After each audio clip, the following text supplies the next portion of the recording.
Number 10 leads us to the Megalania. Megalania is also known as the giant ripper lizard, and it was a massive prehistoric lizard that roamed Australia between 2.6 million years all the way down to 50,000 years ago. Now, it was one of the largest terrestrial predators of its time, measuring up to 23 feet in length and weighing up to 2,200 pounds. Megalania had sharp, serrated teeth that could slice through flesh and bone with ease. And it's believed that Megalania was likely a stealth hunter, using its keen sense of smell to track down prey before launching a surprise attack. Megalodon comes in at number 9. This is a prehistoric shark that lived approximately 2.6 to about 3.6 million years ago until it went extinct. And it was one of the largest predators that have ever existed, with an estimated length of up to 60 feet, which works out to be 18 meters, and it weighs around 60 tons. Megalodon's powerful jaws contained up to 276 teeth, which could reach 7 inches or 18 centimeters in length, and it was a carnivorous predator that primarily fed on whales, dolphins, and other marine mammals. Coming in at the number 8 spot is the terror bird. So these terror birds were a group of flightless carnivorous birds that lived in South America during the Cenozoic era. They were the dominant predators on the continent for about 1 million years, and some species grew up to 10 feet tall and weighing up to 1,000 pounds. With powerful legs, sharp beaks, and massive bodies, these birds were definitely formidable hunters, likely preying on other large animals such as mammals and reptiles. But despite their name though, terror birds, they were not actually birds of prey, but rather what they would do is chase and kill their prey on the ground. They are believed to have gone extinct around 1.8 million years ago, possibly due to competition with other predators or the changes in the climate. The animal at number 7 is Smilodon. Smilodon is also known as the saber-toothed tiger, and it's a genus of extinct predator felids that lived in North and South America from the early Pleistocene epoch to the end of the last glacial period. It's of course one of the most iconic prehistoric animals, and the Smilodon is well known for its long, sharp canine teeth that could grow up to 11 inches in length. Also, it's believed that the Smilodon, they primarily hunted large herbivores like bison, horses, as well as camels. And as a matter of fact, despite being called a saber-toothed tiger, Smilodon is not actually a true tiger because it lacks the ability to retract its claws like modern tigers and other cats. The species is estimated to have gone extinct around 10,000 years ago. Sarcosoccus comes up next. Now, they're also known as the flesh crocodile, and it was a massive prehistoric reptile that lived approximately 112 million years ago.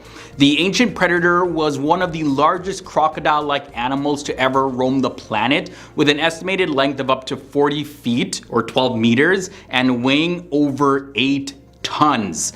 It also had a very long and powerful snout, and it was filled with razor-sharp teeth that it used to grab and kill its prey. Its size as well as its strength allowed it to take down even the largest dinosaurs that roamed in the same habitat. Now, you might have heard that Bengal tigers are known to be, human man-eaters and they'll just kill you. However, that is too far from the truth, as these creatures generally stay away from mankind, and for good reasons. So the question is, are these animals going extinct? And if so, what would be one of the reasons? Well, that would be because of man.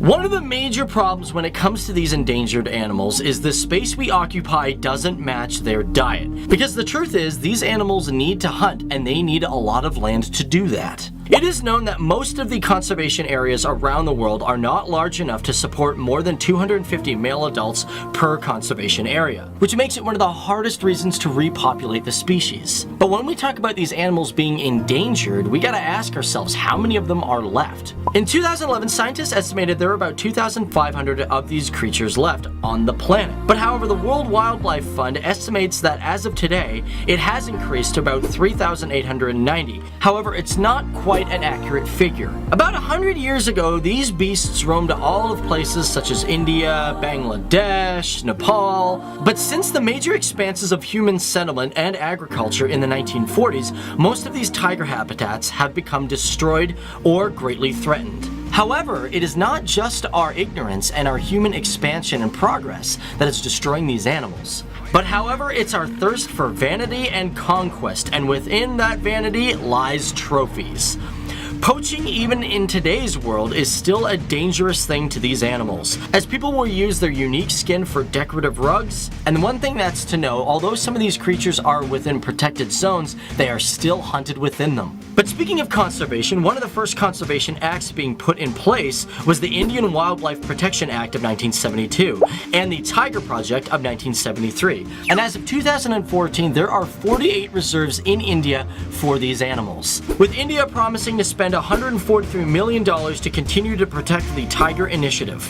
Now keep in mind that's just India. There's also other countries like China, Nepal, and South Africa that are doing efforts as well. Many of them who have communities and organizations to stop poaching, relocate human settlements, and lower destruction of habitat for these creatures. But currently, the Bengal tiger stands at being an endangered species, and hopefully with the progress of new technologies and of course the awareness and communication with other human beings around the planet, we may one day allow these animals to flourish within their environment. Did you know since 1958 to 2014 there have only been 2,778 accounts of unprovoked shark attacks? And out of those attacks, only 497 of them have been fatal. Hey guys, what's going on? Dave Walpole here. Welcome to another episode of FTD Facts. Today, we're talking about sharks. Normally we talk about boobs, but today, I wanted to talk about sharks. It's Shark Week! Guys, I want to know, what is your favorite type of fish? Let me know down there in the comments below. The poisonous Greenland shark. Now, a lot of people have always said you cannot eat this shark. It's too poisonous, it will kill you. But as a matter of fact, you can actually eat it. You just have to prepare it right. And in order to do so, it takes 5 months to prepare and is quite a delicacy in Greenland. Did you know that the Aztecs apparently mastered sharks? Now, they might have been pets, who really friggin' knows? The only thing that they do know is that archaeologists discovered shark body remains under the Aztec Great Temple. Under the Aztec Great Temple, yeah! Did you know that for sharks, the female is larger than the male? Ooh, sorry guy, but you're just a little small. Now, we all call sharks silent killers, but why? Well, that's because sharks actually don't have any vocal cords. They really can't talk. So when they sneak up on you, they just bite you instead of talking. Next up, guys, let's go a little prehistoric, yeah! Because you know, we can't forget about the dinosaurs. The dinosaurs are just friggin' awesome. And when it comes to dinosaurs, we're talking about sauropods. They are the biggest. They got those long necks like Brachiosaurus. But the biggest sauropod ever found was the Giraffatitan. It was discovered in 1907 and 1912. It's 39 feet tall, weighs 39.5 tons. Now remember, that's not 100% because they're not completely accurate on how much their skin and muscle weighed. What about birds, guys? Birds gotta be incorporated in this because they're majestic little creatures that like to fly around. Well, the biggest one actually doesn't really fly. That's right, we're talking about the ostrich. Poor bugger can't really fly, but man, can it ever run. These things can get as big as 9 feet and weigh 344 pounds. And for being such a heavy bird, they can go 70 kilometers per hour. That's a lot faster than you and me. Next up, let's talk about arthropods. We're talking about the Japanese spider crab, which is the biggest of arthropods. They are the largest of its size with an arm span of 12 feet. Man, you could like box somebody from a good distance if you wanted to. And on top of that, they weigh 42 pounds. And next to humans, they not only look ugly, but we look pretty small. Guys, I'm going with the two biggest things on the planet. And you guys might not know what they are. They're not actually animals. The first one we're gonna talk about are these trees. They're called pando trees. Not panda trees, not panda trees, not panda trees. These are massive grove trees that are interconnected with each other via stems. They are found in Utah's Fish Lake National Forest. Now, they've figured out that although they are connected, they come from one seed.